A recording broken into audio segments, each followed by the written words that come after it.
Hey, teacups, welcome to another live episode of Tea with Teach podcast. I'm your host, Teash, and today we have the amazing Brittany Inge, actress, writer, and director. What's tea, girl?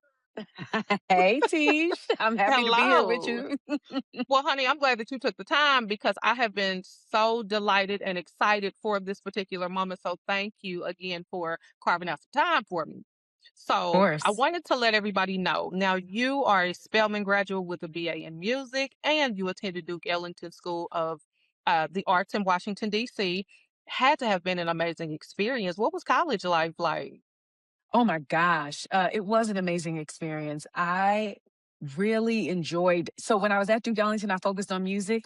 And when I got to college at Spelman, I felt like, okay, I'm gonna try to go the traditional route, major in psychology or something. But Yeah.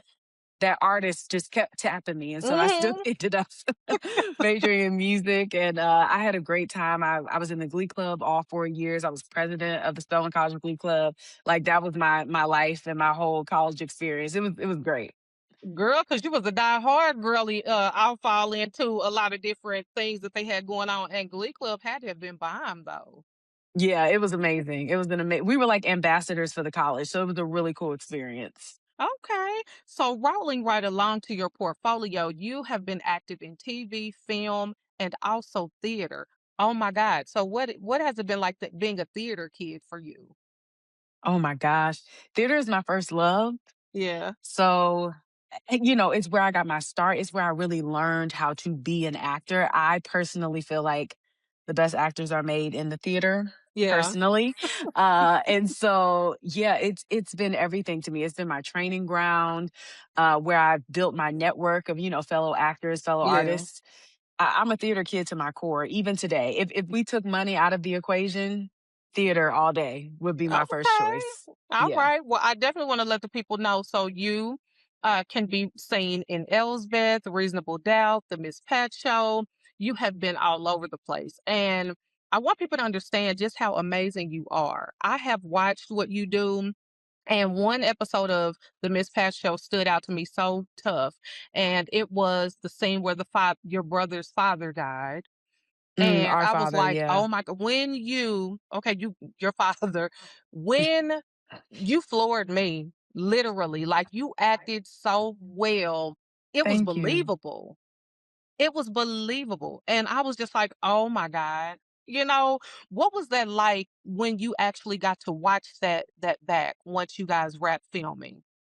Ooh, doing it was so emotional in real time. And then when I saw how it panned out, I remember being very moved again. I also was curious to see how it would turn out because when we did that scene in front of our live studio audience, it was so intense and so emotional. We only Mm, did it once. They wow. never asked us to like do it again. And usually we'll do a couple of takes, but it was too raw and it was too real.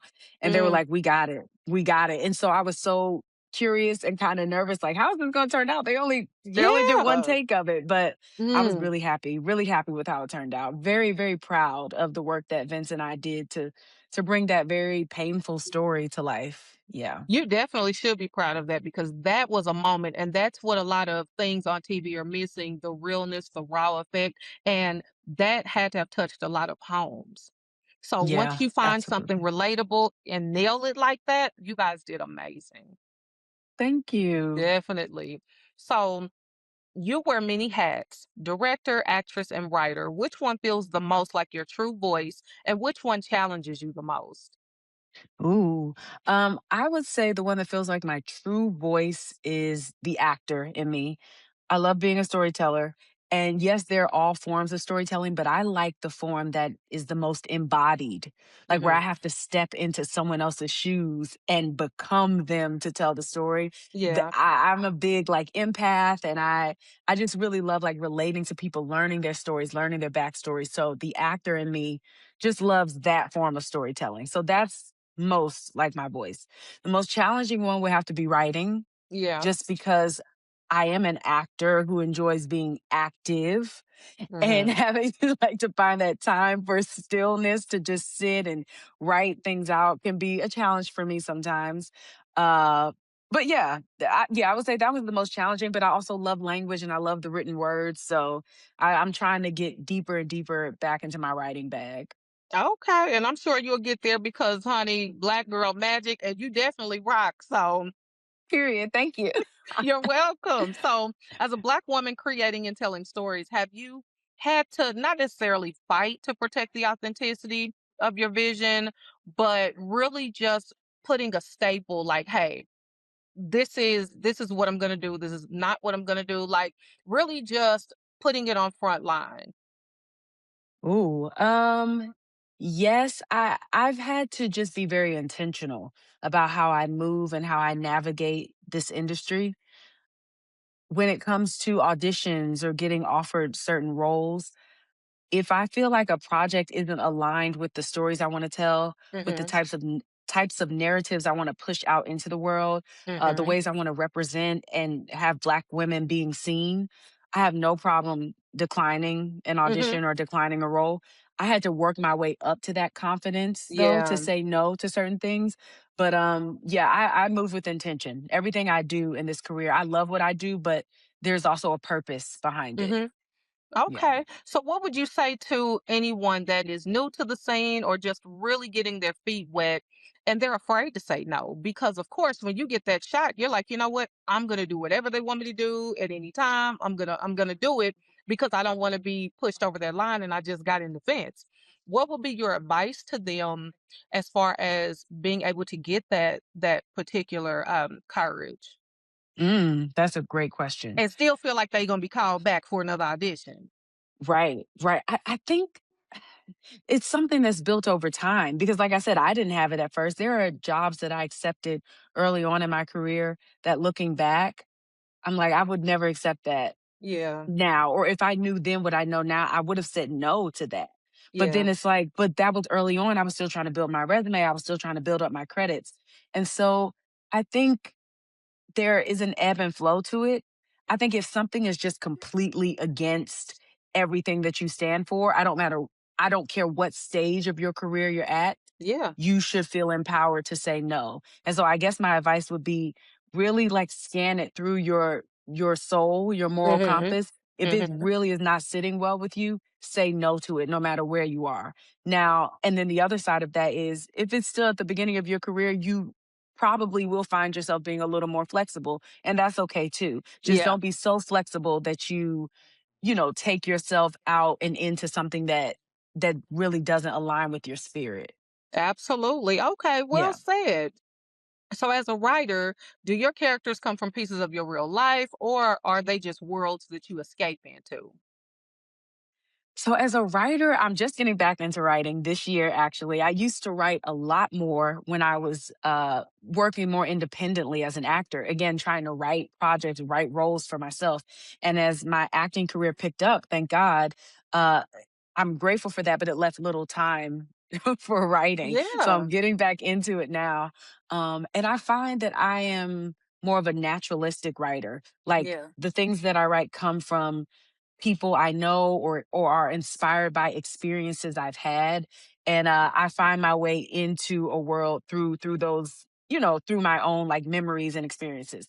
But Yeah. I love the type of storytelling that is rooted in world building.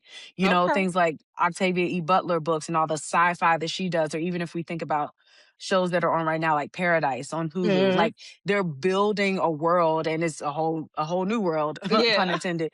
And so I really enjoy taking in that type of content. And I'm now trying to challenge myself. How can I create a story that involves that type of world building? But my natural instinct is more naturalistic. Okay. I'm Yeah. really heavy on writing too. And I it's like my imagination runs really wild. Like when I read books, I can actually put myself in that space with whatever character I'm reading about. And that's when I knew I had a gift. Outside of Yeah. media and wanting my own talk show and things like that, just being in the proximity of journalism and just it's another world, and it definitely takes you away from whatever your current space is, which sometimes you rather be somewhere else. So, Sure. So true. Now, for sure. So when you're directing, what's one thing actors do that instantly lets you know, okay, they're ready to work. They didn't come to play. They're trying to get some things done. The thing that always lets me know an actor is serious. This is when I'm directing and also when I'm acting with another actor. Like sometimes, Uh-huh. you try not to judge the person before you, but we see each other, we're working together. Yeah, Uh, and when I know an actor is serious is when they're really zeroed in on the person or persons in the yeah, scene with them. When you are making it about the other person, those are when the best performances happen. Anytime an actor is trying to make it about themselves and what they're doing, the truth gets lost. yeah, And so I know that somebody is serious and locked in when they are focused and listening and activated by the person or people they're in a scene with. I'm like, oh, they came to play, they came to work. And I get yeah. really excited. Okay, I could feel the excitement just talking about that took you to a whole nother place, and I love it. So, what does betting on yourself, going after a dream, really cost? Because I know, of course, you came from the corporate world at one point, but you had to bet on yourself. What was that cost? Ooh, yeah. I think the biggest cost was pride. Hmm. I was so excited and proud of myself after I, felt like I had built up enough savings to leave what was my last true day job, Yeah. which was I worked on the corporate side, the studio side at Tyler Perry Studios. I worked at a desk. I didn't work in production or anything like that. I worked at Mm. a desk. I had a computer. I had health benefits and, all the things. I was just Yeah. in there doing my job. And I saved up enough money and felt like, okay, I can finally like leave this job. My acting work was getting to the point where it was conflicting Yeah. with my corporate work. And so I took the leap. And for a minute I'm doing all right. I had all these theater gigs lined up and it was great. And then things slowed down. The Yeah. money I saved dwindled and I found myself having to drive Uber and pick up all these different side gigs and things like Yeah. that. And it was a challenge and it did damage my pride a little bit, but it also was a lesson to me Hmm. that this entire journey of being an actor, of being a full-time artist is a constant ebb and flow, a constant Yes. ebb and flow. And that was my first real lesson in that and understanding that you can take the leap and it can be amazing and exciting, but just know Hmm. you're always going to have to kind of save for a rainy day. You're always going Yeah. to have to be a hustler. You're always going to have to be strategic in how you move and diversify your gifts and talents. So, Yes. Well, I'm glad that you said that because there's a lot of people right now that are trying to get their dream off the ground. And I like for people to get the real of it. Like everything is not peaches and cream and things like that. Like it's mhm. a real hustle. And everybody had to start in corporate. And then you had Yeah, to work your way up. And then once you decide to say, you know what, I don't want to do this anymore. I'm going to bet on myself. These are the steps that it took. So that way they'll know everybody is still human at the end of the day. So thank you so much for highlighting that. Um, absolutely. if you could direct any type of project tomorrow, no budget limits and no studio pressure, what story would Brittany Inge tell? Oh I know man. you got some good stuff, girl. I think if I could just direct something tomorrow, no limitations, it would be a true life story. And it doesn't have to be like someone who's necessarily famous or well Yeah. known. So I'm thinking anything from like introducing Dorothy Dandridge to like Remember the Titans, right? Oh, Because that's based on a real story, but those people aren't yes. necessarily well known people. I just love stories that are rooted in truth and overcoming and triumph and that are based on real people because I think Yes. there's something about watching a story play out on screen and it having a really great and triumphant ending and knowing that it really happened to someone that I don't know, it just hits the audience, at least for me, Yes. it hits me in a deeper place. And so I love real life stories. Yeah. Okay. All right. Well, now I get to know a little bit more about you. So thank you so much for highlighting that. That way I can tell the people in the back. So, Yes. what's one moment in your career where you had to bet on yourself when nobody else would? Now, that could be from the beginning. It could even be right now. What was that moment like? Just give us a little bit on that. Ooh. Because That's a people really, don't be really wanting to bet on you and believe in you a lot of times. They like, yeah, right, whatever. it's true. It's true. Oh man. I continue to have to bet on myself constantly. I mean, Yeah. especially as a woman, as a black woman, you're always being second guessed Mm-hmm. in this industry and in this world. It's just the name of the game. I would say one of the last times I really bet on myself was I'm trying to say it without like getting deep into specifics, Yeah. but I just I had I to make know. I had to make a decision to not sign on to a project in like the most permanent way Mm. that an actor could. Yeah. That wasn't to say that I wouldn't move forward with the project, but I wanted to sign on to be a part of it in a way that allowed me to keep my freedom Yeah. and allowed me to be flexible in my Mm-hmm. career. But in doing that, that meant less money, that Mm. meant less job security, Yeah. right? But I was betting on myself and knowing that money and those other job options will come in other forms. And Yeah. it's not like it was an immediate payoff to that bet on myself, Yeah. but it has paid off and I'm very grateful and proud of that decision. So yeah, I think you're constantly having to make decisions like that in Mm-hmm. this Just teetering business back and forth. constantly. Yeah. Yes, yes. Okay. So after so much time in the game, do you still get nervous before each taping? And if so, what do you do as a regimen to calm your nerves? Because before I interview anybody, I make tea, I light my candles, I pray, I do this whole little thing so that way I won't sound crazy out my mouth. So what is your regimen like if you even still get nervous? That's great. I definitely still get nervous. The Miss Pat show, we film in front of a live studio audience, and I love it so much because it's the perfect hybrid of TV and theater, and I'm a theater Uh-huh. girl. So having Yeah. that live audience reminds me of being on stage. And I still get nervous every time before like my Mm. first entrance or because it's like there's nothing like having actual people there to take Yeah. in your work and to get their real-time responses. Um, my regimen looks like I pray. Sometimes I'll listen to a little music. I'm like, Yeah. depending on what I have to do in the episode, I may be like doing physical preparation, like stretching. I don't know Yeah. It exactly. just It depends on depends. what I'm doing. But yeah, I definitely I pray. I focus. I'm going over those lines. I'm making sure I know what's happening in every scene that I'm a part of, and I'm like, okay, get your head in the game. Let's let's go. Yeah. I'm just kind of like shaking it out and preparing my body and my energy to activate in front of that audience. For real, because then whatever the scene calls for, you have to channel that energy. If you're supposed to be crying in that thing, you got to channel and think about something to make you cry. If you have to laugh your head off the whole time, you have to like that's the whole thing. People don't know that that's tough to do, Yeah, especially yeah. on demand like that. So I salute all the actresses and actors because I love to watch, but I couldn't do it, girl. Please, I'd be fumbling all over the place. Mm-mm. Hilarious. Yeah, it's a process for sure. For sure. Yes. So, as you further your craft and take strides, what impact do you hope your stories leave for the culture? Mm.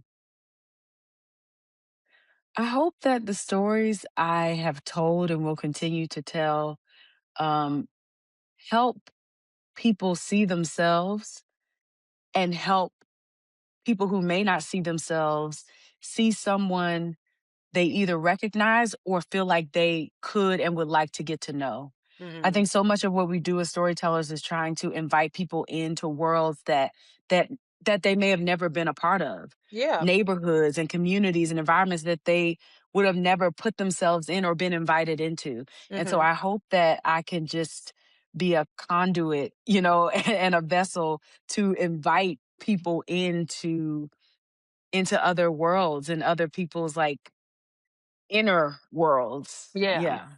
Okay. Um so in your body of work through film, TV and theater thus far, what has been your favorite part of this whole ride? Ooh, that's a good question. Uh, I think my favorite part is learning about the impact the work has had. So Mhm. that means just sometimes like being out in the world and someone coming up to you and saying, "Hey, I was really moved when you guys did this on that show, or when, like, I had someone come up to me a few years ago actually at the grocery store, a young woman, and she was saying to me how her mother kicked her out when she Mm, was a teenager for being gay.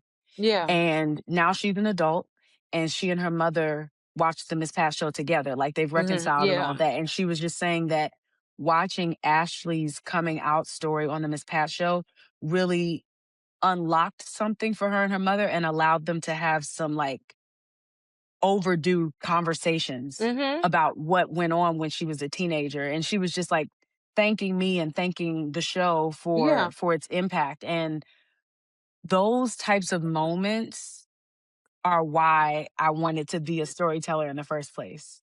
Yeah. So whenever things like that happen, though, that's always going to be my favorite type of moment, to just know that there's been an impact, that it made somebody think, that it changed somebody's mind, changed somebody's heart, gave someone a moment of reflection or a moment of feeling seen. Yeah. That's why I want to do this.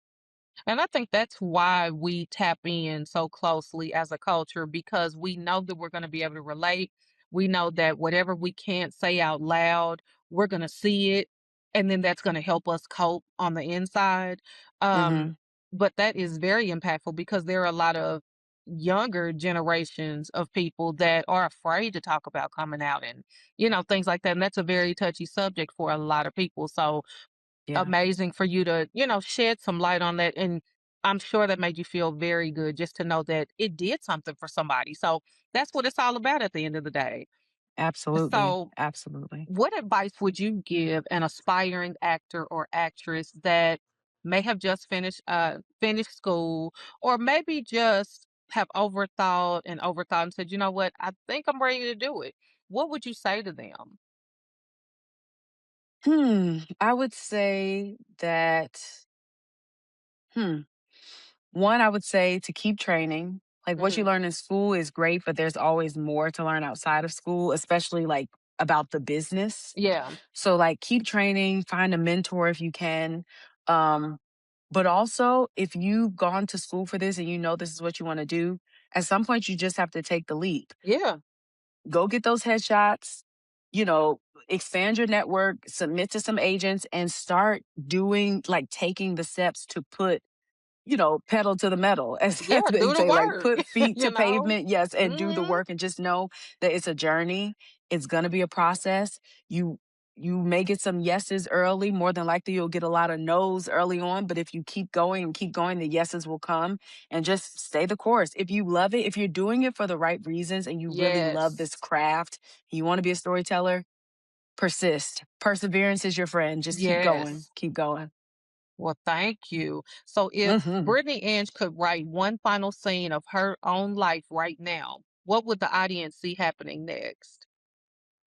Ooh, I held final out for that scene? one. I held out for I that know. last one. I'm like, ooh, a final scene for my life? Ooh. Uh Hopefully the audience would see I w- I want to be old. And see, Yes. and let me say this, people, aging is such a thing in our industry, but to Yeah, grow old is a privilege. it It's a is. privilege that not everyone has. So I would want the audience to see a very old, beautiful Black woman with very grayed hair, um, at peace, surrounded by family, loved ones, in community, and just at peace, and kind of just closing it out, a final Yeah. act, a Okay. final moment of just peace and love and community. Yeah. Yes. Okay. So, what's next for you? What can we be on the lookout for? Ooh, I don't. I do have some things coming up. I Uh huh. don't know if I can say what Okay. they are, to Okay. be honest. That's all right because I follow you, so I can always find the tea and then tell the people when it's time for the people to know. So That's you know it. what I'm That's saying? it. No, yes, but what I will say is definitely be on the lookout. There are things coming down the pipeline. I'm very excited and very grateful to be a working actor and to be working in 2026. Our industry is changing so much, changing at a Yes. rapid pace, and I'm grateful to be working. And I'm excited to be able to share the things once I'm able to share them. I'm excited. Absolutely. Well, like I said, I'm gonna keep my ears to the streets at all times, and I'm excited for you and cannot wait to see what you'll do next. And so, with that, just give us some fun facts about Brittany, really quick, if you'd like to. Mhm. What's something that people think they know but don't really know, or something that you just want to share? Ooh, something that people think they know, Uh but they huh. don't really know. A fun fact, I'm like, "What's a fun fact about Right. me?" It's so weird 'cause it feels like you get put on the spot when somebody asks you a fun fact. I'm like, I don't know." Yeah. I mean, okay, this isn't the most fun fact, but I'm trying to think of 2. Okay, the first one is like you said, I got my degree in music Yeah. and like I sing for real, like in real life. Like I'm a singer first. Um, but acting really like stole my heart. And so I Yeah. love when I have opportunities to combine the 2 because I Yeah. don't see myself necessarily going and like recording an album or this, that, and the third. But if it's musical theater or a musical film or something like that, I'm always game for that. But I'm a singer. Another fun fact. That Um, was real fun too. I might have to yeah, look that up. yeah, that was what I did before anything else. Um, What's another fun fact? I was raised in a single parent household. I guess it was fun for me. My mom is amazing. She's the best. Right. Yeah, strong single black woman raised me and did it well. So, And that is a yeah. fun fact because a lot of us are great products of a single parent home. So shout out to us. It is not that Yes. bad. I don't care what the No. TV tells you, what anybody tells you, it is okay. Things Yep. happen and we'll just leave it there. But hey, you're healthy, you're strong, and you out here thriving in abundance. So it Yep. really don't Absolutely. matter. Well, Absolutely. listen, again, I cannot thank you enough for your time. I know people cannot wait to see this episode because I've had people commenting on my post like, I love her, I love her. I said, well, me too. And that's why this is happening. So I just definitely want to tell you thank you again and again and again. And I will be watching on the lookout at all times. And is there anything else that you want to share with anybody before we wrap up? I just want to say thank you. Thank you for taking the time to talk to me. Thank you for listening. All the listeners out there, you can follow me on Instagram at Brittany Inge. Brittany spelled the correct way. Okay, Brittany. Last name is Inge. No spaces, no dots, no nothing. You can follow me and keep up with me there. Thank y'all so much. Okay, well, honey, that is a wrap. And as I tell everyone at the end of, oh, really quick, you are now a teacup since you've been on the show. You are part of the tea collection, so cling to that. Period. So, as I always tell everybody at the end of every show, thank you for joining, taking the time, and always keep enough room in your teacups for new tea. We got stuff to do. Brittany got to go, and see you. Bye. Bye.